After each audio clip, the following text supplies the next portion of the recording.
In Allahabad, when Prabhupada was there in the Kumbh Mela, one Ramanandi, a Brahmin, came to see him.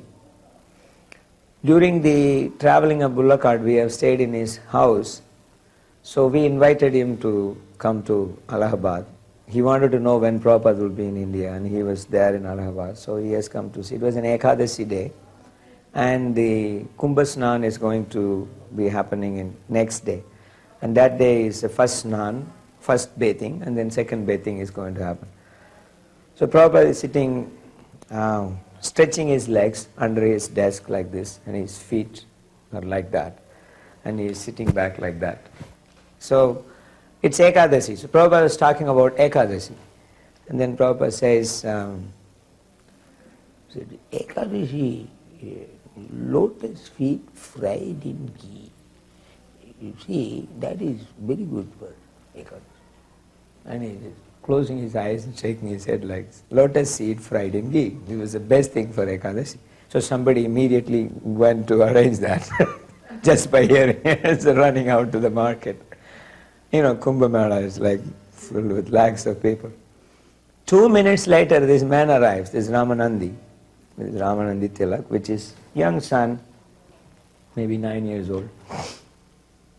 He comes and pays obeisances and he sits there, and he has a cloth tied up on his shoulder. And then he puts on Prabhupada's desk and he opens it. And Prabhupada looks at it and he puts his hand like this, a whole hand like that, and then like eating that. And then he said, just see, it was lotus seed fried in ghee. He just said it 2 minutes before. And he said, just see, it has come. And then he looks at the Ramanandi and he said, how are you? Prabhupada used to stay in a house of a Bengali in Ferozabad, one town there in UP. It's called Gaurnitai Bhavan. It's a Bengali. They have Gaurnitai deities at home, and this man happens to be their family priest. Even though he's a Ramanandi, he did the Gaurnitai worship for them. And he lives in a village. He has his young son. So Prabhupada takes little and then gives out like that. Then he said, so you haven't taken bath in the confluence? In Hindi, he's saying, in Sangam you haven't taken bath? He said, Swamiji, I have come to take bath in Sangam. Then the next thing he does is he's got a plate, he's got a pot, and he puts the plate under Prabhupada's feet, just like this. And I was just behind Prabhupada's seat, so I could see that when he put the plate, Prabhupada just adjusted his feet on the plate, like putting his feet on his plate. And the next thing is he has got the Sangam water in his pot, and then he bathes Prabhupada's feet. And it's like this. And then he's chanting his mantras, and he's bathing Prabhupada's feet, and Prabhupada is looking at him, big smile on his face. And during that time, it was very rare to get Prabhupada's Charanamrit. We're talking of 77, So it's like everybody is, it's 76 December. So everybody is just looking at it, and then so he takes the water and puts on his head and then drinks, and then he sprinkles on everybody. Then he says, your feet is the actual Sangam. Then he says, what will we get in bathing that Sangam? Then he shakes his head and he says that, actually, because your feet will make this Ganges purified, and I know you are not going there. You won't go there, so I brought the Ganga here. So then he said, part of it I will mix in the Ganga. And then Prabhupada just smiling like that. Then he said, give me your son. Says, I will make him Acharya. So then the man says, he is yours, Swamiji. You can take him any time. And Prabhupada says, no, any time means no time. You give him now. I will make him Acharya. So then he says, Swamiji, he is just learning grammar now in Sanskrit. So to study the Bhashyas, the commentaries, he must know some grammar. Once his Vyakaran is over, then I will hand him over to you. He is yours. And Prabhupada is insisting. He says, no, what grammar? You don't need grammar. You give him to me. I will make him Acharya. Now this was the fourth time Prabhupada was saying him. Then this man said, Swamiji, I am not saying no. Everything mine is yours. He said, but he is too small. He will be only a trouble for you. So just few more years, I will hand him over to you. And Prabhupada said, okay, theek hai. Then he extended his hand like this and rubbed this boy's head like that. And then there were other visitors, the All India Radio was coming, so, this man left.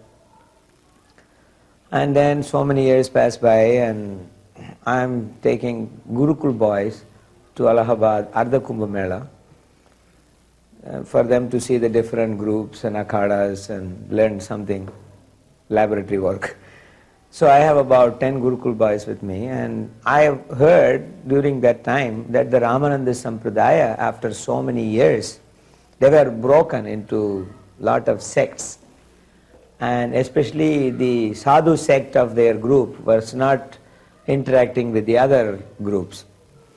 But that year I heard that they have elected one leader for their Sampradaya, for the whole Sampradaya, which was like,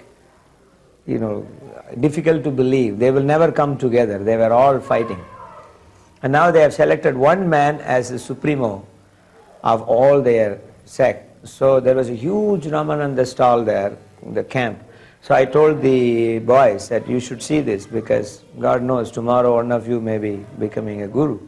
So you should see this, how this is being done. He has united this whole Sampradaya. It is very unheard of. And I heard that he's a very young sannyasi. So we will go and have his darshan. So we went to see him. And because I had South Americans and Australians, so we were given a little priority. So we go forward, and he was sitting with the heads of the different akhadas there. There was about 100 people there. They were all men with long beards and matted locks of hair, and they were all like 3 times elder than him. And this very young man sitting there on the big seat, and few people doing chamara for him. And so we went in and we paid obeisances, and one devotee, one Gurukul boy, Prem Vikas from South America, loudly chanted the Sannyas Sukta, which is a tradition to greet sannyasis. And as he started chanting, everybody just became silent. And this Maharaj, young Maharaj, was sitting there, and then he heard it. And then after he finished chanting, I heard him saying, there's no microphone or anything, and everybody is silent. And I just heard him saying, and I heard it was a poetry. He is composing a poetry straight there in Sanskrit. And that was about Prabhupada. So he is saying, the Acharya of the Hare Krishna movement, he starts like that. Then he says that if I say, like, this is the sloka he has composed, he said that if I say that neither in the past nor in the future, if I say this word, that neither in the past nor in the future there will be an Acharya equal to him, I won't be committing an offense to the founder of my line, who is Ramananda. Then he says, because Ramananda has predicted that Vishnu worship will spread around the world, and it will be done in a very easy way, and the whole world will take to it. And then he said that he has done in his commentary a prediction about this.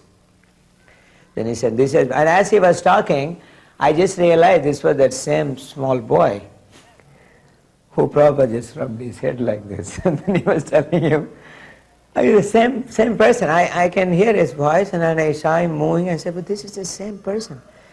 So then he finished that. That is where this slogan came from. Nacha bhuto na bhavishyati. We print in our Centennial magazine. That was his composition. Nacha bhuto na bhavishyati. Neither in the past nor in the future. So then he finished the sloka, 4 slokas on Prabhupada glorification. It ended with glorification of Jagannath. And then he called each boy separately and gave them pavitrams and all the honors that he gives to the gurus in his line. He gave them each one. You take this, take this, like that. And then I went up. Then he said, he looked at me and he said, Atma Tattva Prabhu, you remember me? And then he said, you used to carry me on your back. When we were staying in his house, that was the, that was the thing. He was calling Loknath Maharaj old man because he had this white hair. So I was carrying him on my back. I was a brahmachari, carrying this boy on my back. So he remembered that. Then he said that Prabhupada